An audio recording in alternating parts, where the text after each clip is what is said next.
Hello everyone, आप सभी लोगों को मेरा नमस्कार। मैं आज फिर से आप सभी के सामने एक बहुत ही महत्वपूर्ण टॉपिक लेकर आया हूँ।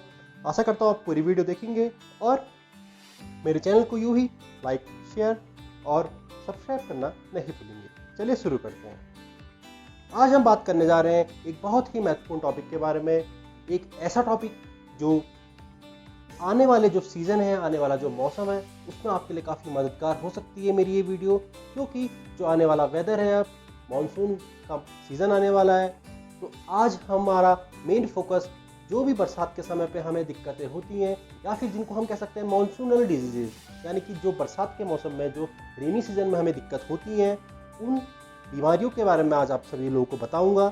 कैसे आप इन बीमारियों से बच सकते हैं, क्या आपको करना है, क्या आपको नहीं करना है, और साथ ही साथ होम्योपैथिक चिकित्सा प्रणाली से कैसे आप इन मॉनसूनल डिजीज से, यानी कि जो बरसात में हमें समस्याएं होती हैं, जो मानसून के सीजन में हमें बीमारियां देखने को मिलती है, उनसे कैसे बचाव कर सकते हैं आप, इसके संबंध में आपको सभी को जानकारी दूंगा।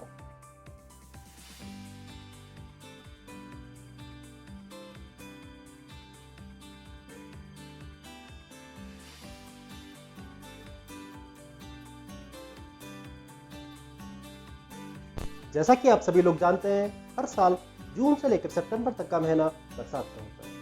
भारत में इस दौरान काफ़ी ज़्यादा बरसात देखने को मिलती है और ये मानसून का सीजन होता है। गर्मियों के बाद जो मई जून में गर्मी पड़ती है, उसके बाद जब मानसून का सीजन आता है तो काफ़ी राहत भरा होता है, क्योंकि उसमें गर्मी कम होने लगती है और कुछ हद तक गर्म से हमको राहत मिलती है। पर गर्मी से राहत के साथ साथ यह मौसम बहुत ज़्यादा परेशानियों को भी अपने साथ लेकर आता है। बहुत सी बीमारियों को इस सीज़न में देखा जाता है। बरसात में सबसे ज़्यादा बीमारियों को देखा जाए, ये हम कह सकते हैं कि सबसे ज़्यादा बीमारियों को हमें बरसात के सीजन में देखने को मिलता है।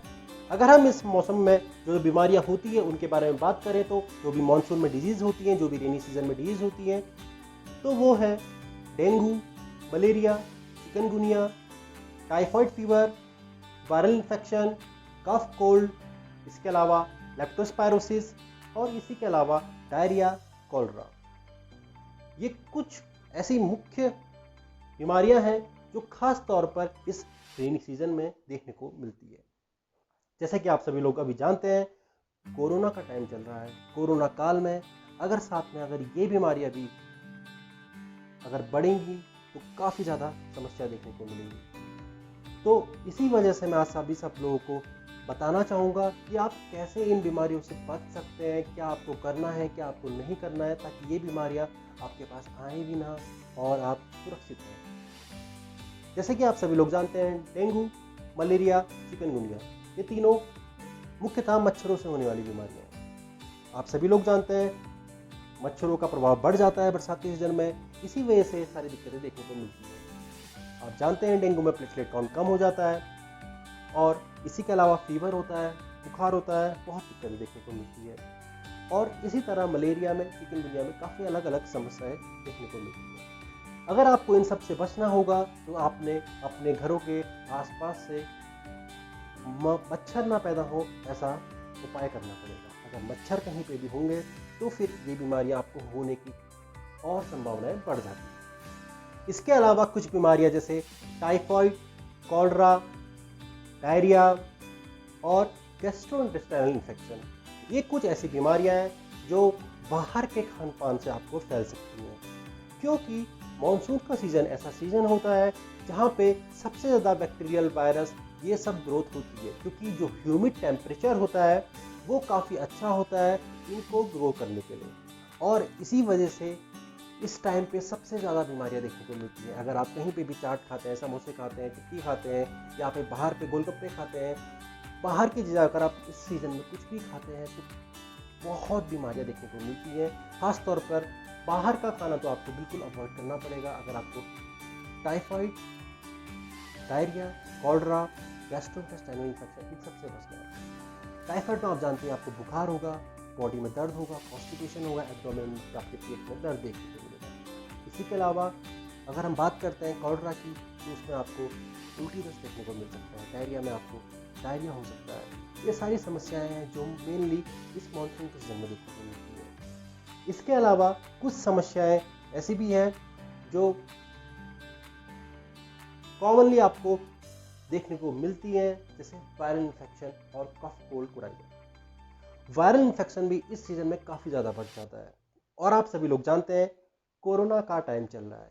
कोरोना काल में अगर ये वायरल इन्फेक्शन आपको फैलेगा तो आपके मन में खुद ना खुद भय बन जाएगा कि कहीं मुझे कोरोना ना हो जाए। जितनी भी मैंने अभी तक दिक्कतें बताई हैं आपको, मैं इसीलिए बता रहा हूँ ताकि आप लोग, अगर सर्दी जुकाम बुखार लगता है तो वो ज़रूरी नहीं है कि कोरोना हो, क्योंकि ये सीजन में डेंगू हो, टाइफाइड हो या फिर कोई भी इन्फेक्शन हो या खाली वायरल ही ना हो, सब में आपको कोरोना जैसे लक्षण देखने को मिल सकते हैं, जैसे कि बुखार, सर्दी जुकाम, गले में।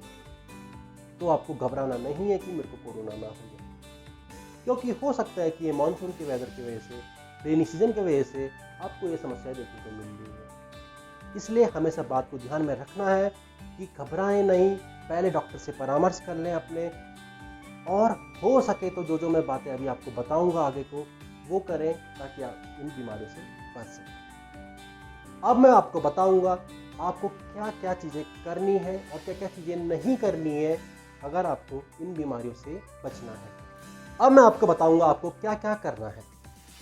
सबसे पहले तो आपको अपनी इम्यूनिटी को स्ट्रांग करना है। इम्यूनिटी स्ट्रांग होगी तो आपको इन इन्फेक्शन का या कोई भी जो भी बीमारियां हैं इनसे आपको बचाव अच्छे से हो पाएगा। इसी के अलावा आपको अपने सराउंडिंग में, अपने चारों तरफ सफाई का विशेष तौर पे ध्यान देना है। जितनी अधिक से अधिक आप सफाई रखेंगे, मच्छरों को बढ़ने नहीं देंगे और जितनी साफ सफाई रखेंगे उतना आप इन बीमारियों से बच सकते हैं। इसी के अलावा अनावश्यक आपको बाहर नहीं जाना है। अनावश्यक बाहर नहीं जाएंगे तो आप कोरोना के खतरे से तो बचेंगे ही, साथ ही साथ इन रेनी सीजन में होने वाली दिक्कतों से भी बचेंगे। बाहर का कोई भी खाना आपको नहीं खाना है। अगर आप बाहर का खाना खाते हैं तो फिर बहुत ज़्यादा चांस बढ़ जाते हैं कि आपको ये रोग हो सकता है। इसी के अलावा आपको अपने कपड़े अच्छे से धुले हुए और साफ सुथरे करने हैं और गर्म पानी का नियमित रूप से सेवन करना है, क्योंकि आप पानी गर्म करते हैं तो उसमें बहुत से कीटाणु मर भी जाते हैं और वो पानी हमारी बॉडी के लिए भी अच्छा होता है। इसके अलावा आपको प्रॉपर स्लीप लेनी है।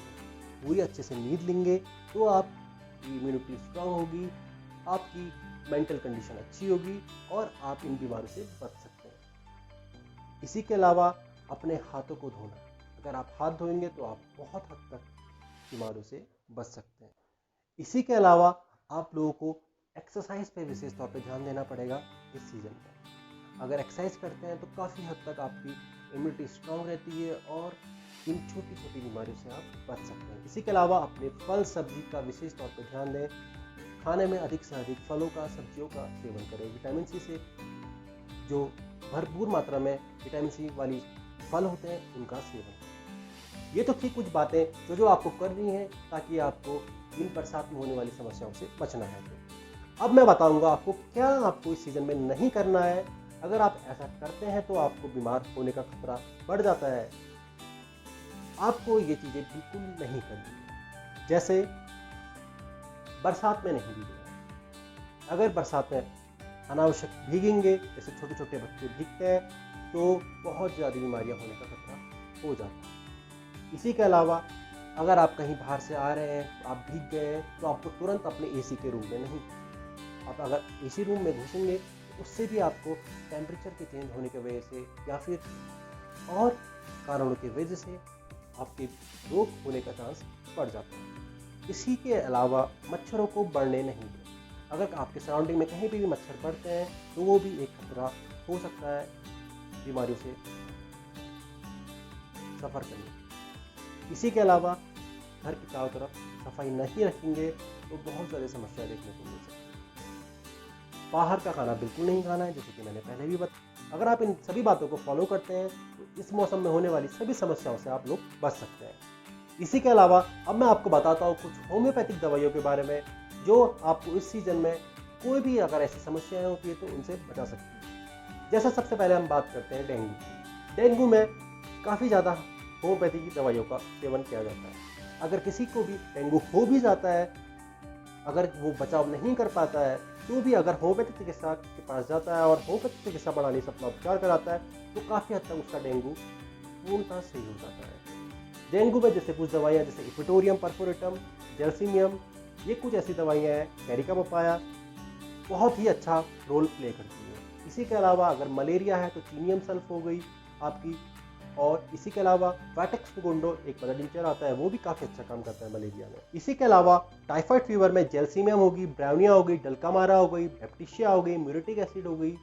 और इसी के साथ साथ फिर आते हैं हम डायरिया के लिए। डायरिया के लिए veratrum album, camphor, arsenic album, ये कुछ बहुत ही महत्वपूर्ण दवाइयाँ हैं जो आपको इन रोगों से बचा सकती है। मेरा आप सभी लोगों को दवाइयाँ बताने का मुख्य उद्देश्य यही है कि अगर आप लोगों को कहीं पे भी अगर ऐसा लगता है कि हमें इस बरसात के मौसम में ये बीमार हो रहा है, या फिर मेरे को टाइफाइड के, डेंगू के, चिकनगुनिया के, मलेरिया के, या फिर जीआईटी कंप्लेन कोई देखने को मिल रही है, कोई समस्या देखने को मिल रही है, आप लोग निसंदेह होम्योपैथी चिकित्सक के पास जाएं और होम्योपैथी चिकित्सा प्रणाली से अपना रोग का उपचार कराएं। तो आप सभी लोगों के लिए वो काफ़ी फायदेमंद रहेगा और आपकी इम्यूनिटी भी इतनी स्ट्रांग हो जाएगी कि आप फिर इन रोगों से बचे रहेंगे।